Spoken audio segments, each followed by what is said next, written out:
ఎలా బ్రతికేమని కాదు, ఎలా చచ్చిపోయాం. పౌలు అంటాడు, పౌల్నే తక్కువ చేద్దామా?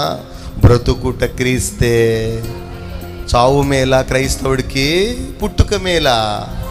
పుట్టుక గొప్పగా చేద్దాం, చావు చాలా హీనంగా ఉంటుంది. తాగి తిరిగి తందనాలాడి వాళ్ళ చేత వీళ్ళ చేత చెడ్డ మాటలు, గౌరవం లేని మాటలు, అబద్ధ మాటలు అనిపించుకుని చచ్చిపోయే వాళ్ళ కంటే, ఆహారం లేకపోయినా, మనుషులు మన పక్కన లేకపోయినా, దేవుడు కోసం బ్రతికే బ్రతుకు పునరుద్ధానాన్ని అనుగ్రహిస్తుంది. దేవుడికి స్తోత్రం కలుగును గాక. పునరుద్ధానమును జీవమును నేనే, మై సెల్ఫ్, నేనే. అందుకే యేసుప్రభువు అన్నారు,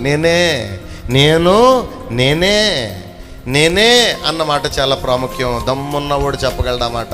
ఎవరు చెప్పగలరండి? ఎవరైనా చెప్పండి. నేనే అన్నమాట, ఐ యామ్ అని ఎవరైనా అనగలరా? నేనే